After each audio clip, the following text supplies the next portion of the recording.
bukan jumlah berapa banyak waktu yang digunakan bersama keluarga, tetapi kualitas pertemuan itu yang lebih utama. Assalamualaikum Ibu, apa kabar Bu?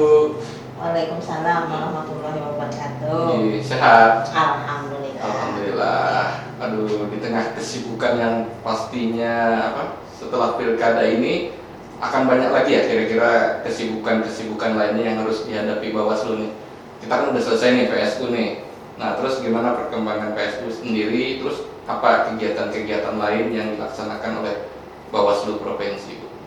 Jadi memang untuk agenda ke depan ini pasca PSU 9 Juni kemarin selesai rekapitulasi dan sebagainya, kan mungkin ada agenda terkait dengan tindak lanjut oleh pasangan calon yang melaporkan tidak menerima hasil kemarin itu, lalu menyengketakannya kembali ke MK. Jadi ada laporan terkait sengketa di MK terhadap KPU, dan Bawaslu di sana kan sebagai pihak terkait tentu juga akan menyiapkan jawaban-jawaban terkait apa yang dilakukan oleh Bawaslu selama pelaksanaan PSU. Yang kedua, Bawaslu juga mempersiapkan agenda untuk tahun 2024 atau pemilihan serentak ya. Jadi Bawaslu sejak saat ini sudah ada program untuk peningkatan partisipasi publik dalam hal melakukan pengawasan. Salah satu yang dilakukan adalah sekolah kader pengawasan partisipatif. Oh, gitu ya. Jadi banyak nih ya kegiatan-kegiatan lain yang harus dipersiapkan Bawaslu ya. Pasca MA juga pasca persiapan pada pemilu tahun 2024 ini, Bu ya. Oh ya, belum lupa membenarkan ya, Ibu Ibu Ketua Bawaslu Provinsi Kalimantan Selatan, ya Bu ya. Jadi periode 2017 sampai dengan 2022. Artinya Ibu seorang wanita yang ya bisa ya membagi waktu baik itu untuk keluarga dan juga untuk pekerjaan. Nah, terus kembali ke ini tadi Bu, ke kegiatan Bawaslu nih untuk persiapan menjelang pemilu 2024 ini yang telah Ibu sampaikan, yaitu yang sekolah kader pengawas partisipatif. Itu apa itu Bu? Sekolah kader pengawas partisipatif. Apakah itu sekolah yang seperti sekolah pada umumnya, ada siswa, ada pembelajaran dan lain sebagainya, atau seperti apa, atau adakah kriteria khusus dari SKPP itu sendiri? Jadi program SKPP ini sebenarnya adalah program nasional yang dilakukan oleh Bawaslu Republik Indonesia, dan program ini menjadi salah satu program yang prioritas oleh program prioritas perencanaan nasional. Nah, jadi ini menjadi salah satu bagian yang sangat diutamakan oleh Bawaslu untuk peningkatan partisipasi pengawas dalam hal pemilihan kepala daerah ataupun pemilihan umum. Dan sekolah kader pengawas partisipatif ini untuk tahun 2021 ada dilakukan di 100 titik. Jadi ada tempat-tempat kegiatan yang itu misalnya merekrut untuk wilayah sekitarnya. Jadi satu titik itu di satu kabupaten melaksanakan pendidikan untuk 100 peserta. 100 peserta ini diambil juga dari pemilih. Jadi ada kriteria peserta, dalam hal ini mereka harus mendaftar terlebih dahulu melalui daring. Pendaftarannya itu melalui online, lalu mereka usianya juga dibatasi antara 20 sampai 30 saja, kemudian bukan partisan partai politik, dan orang yang memang yang memiliki komitmen untuk memperbaiki proses demokrasi di Indonesia. Dan dalam pendaftaran itu sangat banyak ternyata peminat masyarakat atau pemilih pemula yang ingin terlibat dalam proses SKPP itu di Kalsel ya? Di Kalsel dan seluruh Indonesia. Terus kalau Kalsel sendiri banyak peminatnya? Lumayan banyak karena di Kalsel ini hanya dilaksanakan di 3 titik. Satu titik itu ada 4 kabupaten, jadi peserta itu lumayan banyak. Terutama misalnya untuk wilayah Kabupaten Banjar itu ada Kota Banjarmasin, Kabupaten Banjar, Tapin, dan juga Hulu Sungai Selatan. Nah, 4 kabupaten itu peserta yang mendaftar cukup banyak, sehingga harus diseleksi kembali oleh panitia peserta yang mana saja yang memenuhi syarat untuk menjadi peserta nantinya di 100 orang tersebut.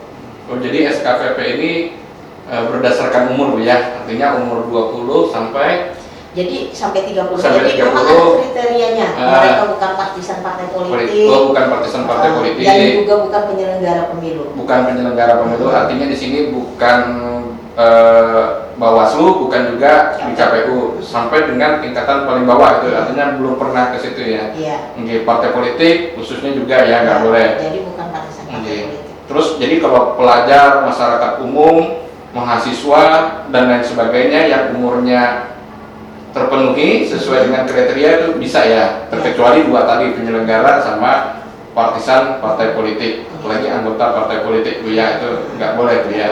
Oke. Nah terus untuk di Kalimantan Selatan sendiri Bu, khususnya di Kalimantan Selatan itu kan tadi Bu sampaikan artinya peminatnya banyak nih, artinya banyak yang sudah mendaftarkan, menyampaikan. Terus dampaknya untuk pengawasan itu sendiri seperti apa nantinya? Apa yang diharapkan dari siswa ya kita nyebutnya ya, atau peserta SKPP ini untuk membantu pengawasan pada mungkin pemilu ataupun pilkada. Yang diharapkan oleh Bawaslu sendiri apa dari alumnus SKPP itu sendiri nantinya? Jadi bertahap ya, SKPP ini ada tingkat dasar, ada tingkat menengah, dan juga tingkat akhir. Jadi SKPP tingkat dasar nanti yang terbaik dari tingkat dasar itu akan diambil untuk mengikuti SKPP tingkat menengah. SKPP tingkat menengah yang terbaik itu nanti dikumpulkan kembali di RI untuk diberikan penguatan kembali tentang kepemiluan, tentang pengawasan, tentang demokrasi dan sebagainya. Untuk nantinya mereka menjadi alumni yang memang sampai selesai mengikuti SKPP ini. Harapan kami dari program SKPP Sekolah Kader Pengawas Partisipatif ini adalah ke depan kawan-kawan alumni ini menjadi pengawas partisipatif. Intinya mereka Bawaslu sesuai dengan slogan Bawaslu, bersama rakyat awasi pemilu, bersama Bawaslu tegakkan keadilan pemilu. Jadi mereka ini masyarakat yang memang peduli terhadap proses pemilu dan mereka memahami. Pertama, mereka memahami tentang kepemiluan, mereka tahu apa yang boleh, apa yang tidak boleh dalam proses pemilihan kepala daerah ataupun pemilihan umum. Lalu mereka paling tidak melakukan pelanggaran terhadap itu. Lalu yang kedua, tingkatan ke atas daripada paling tidak mereka tidak melakukan pelanggaran, mereka mampu menyampaikan informasi tentang dugaan pelanggaran yang ada. Nah, itu tahapan kedua. Lalu tingkatan paling tinggi kami berharap mereka mengajak masyarakat lainnya untuk melakukan pengawasan dan juga mampu mencegah terjadinya pelanggaran yang terjadi. Jadi berharap alumni ini nantinya tidak menjadi penyelenggara, mereka tetap menjadi pengawas partisipatif, tidak masuk ke dalam struktur penyelenggara. Nah kalau misalkan mereka udah alumni nih, umurnya kan udah cukup, boleh nggak mereka jadi penyelenggara? Artinya masuk prioritas nggak mereka untuk jadi penyelenggara? Atau memang harus bersaing lagi dengan peserta lainnya atau seperti apa? Jadi kalau ingin menjadi penyelenggara, mereka tentu akan mengikuti sesuai dengan seleksi yang ada. Tidak ada skala prioritas atau apapun itu, tetapi jika mereka sudah mengikuti tahapan-tahapan menjadi pengawas partisipatif di SKPP ini, tentu mereka sudah mempunyai nilai tersendiri kan, karena mereka sudah paham tentang kepemiluan. Tentu ketika ikut seleksi, mereka sudah berbeda dengan yang lain, ada keahlian sendiri, ada pemahaman yang lebih tinggi yang mereka miliki ketimbang dengan peserta lainnya. Siap. Nah ini pernah kita baca Bu di media nih, ada di media itu ada kayak tulisan. Nah tulisan itu kan ada alumni SKPP kan, seperti itu. Nah tulisannya itu memang bagus sih, artinya. Nah itu setelah itu kalau misalkan ada partai politik yang membaca, artinya tulisan ini kok bagus, sesuai gitu loh. Terus mereka direkrut oleh partai politik, itu boleh nggak? Bisa nggak mereka ikut? Itu juga tergantung oleh yang bersangkutan ya. Karena setelah mengikuti sekolah kader pengawas partisipatif ini tidak ada keterikatan khusus, tetapi hanya secara emosional misalnya dengan Bawaslu bahwa mereka pernah dilakukan pendidikan tentang pengawasan dan sebagainya, tetapi yang mengikat secara resmi mereka tidak boleh berpartai, mereka tidak boleh misalnya ikut menjadi calon peserta pemilu dan sebagainya, tidak ada. Jadi ini murni untuk meningkatkan kapasitas pemahaman masyarakat tentang kepemiluan. Nanti setelah ini itu tergantung mereka. Jadi ada di daerah Jawa Tengah atau Jawa Timur saya lupa, mereka itu alumni SKPP, lalu karena mereka ini sangat paham dengan kepemiluan, lalu banyak yang partai politik ingin merekrut dia untuk terlibat di dalam partainya. Nah, ada juga dia kan punya kemampuan beracara. Jadi khusus tentang misalnya tentang kepemiluan, mereka dimintai pendapatnya. Dimintai tentang pendapatnya tentang kasus ini dan itu pada saat proses pemilihan kepala daerah kemarin. Jadi memang ketika mereka menjadi alumni ada kemampuan yang lebih dari yang biasa, misalnya dari masyarakat biasa tentang wawasan dan pengetahuannya tentang kepemiluan. Itu tentu akan meningkatkan posisi mereka dalam hal misalnya ketika ada pendaftaran, tentu mereka kan lebih tahu apakah itu pendaftaran KPU atau pendaftaran Bawaslu. Itu disilakan saja mereka menentukan apakah ingin mendaftar sebagai penyelenggara, tetapi tidak ada skala prioritas tertentu bagi mereka. Hanya saja nanti tinggal tim seleksi yang menilai, ya kan? Tim seleksi menilai orang ini punya kemampuan misalnya, ya pasti peluangnya untuk menjadi penyelenggara itu lebih tinggi. Oh iya, jadi artinya banyak manfaat yang diterima oleh alumni SKPP atau peserta SKPP ini selepas dia mengikuti semua kegiatan itu ya. Artinya secara keilmuan mereka memahami terkait dengan pengawasan dan sebagainya.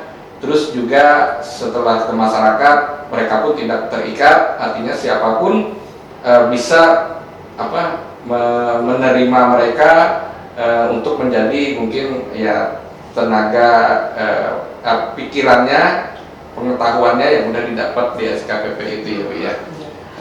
Siap. Tapi terlepas dari itu bahwa keinginan sekolah kader pengawas partisipatif ini adalah untuk meningkatkan kualitas pemilihan kepala daerah atau kualitas pemilihan umum agar lebih berintegritas. Jadi ketika masyarakat paham, artinya mereka tidak akan melakukan pelanggaran.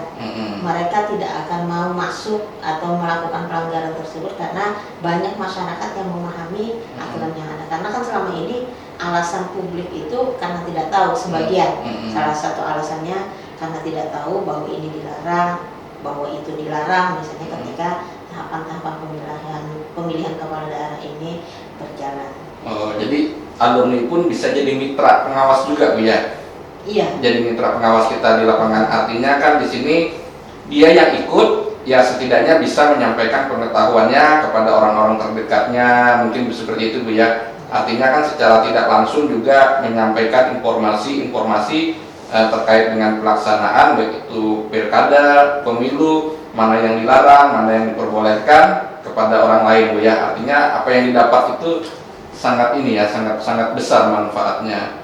Nah, terus dari Ibu sendiri nih, artinya kan Ibu sebagai ketua Bawaslu nih, ada nggak untuk alumni ini misalkan membentuk satu forum atau apa untuk tetap kita dapat memonitor atau menyampaikan informasi secara intens lagi apabila ada hal-hal yang terkait dengan perubahan-perubahan selama nanti kita akan melaksanakan pemilu ataupun pilkada.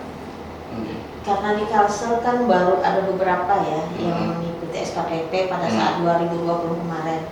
Mungkin tidak lebih dari 20. Jadi kalau selama ini per kabupaten kota kami libatkan.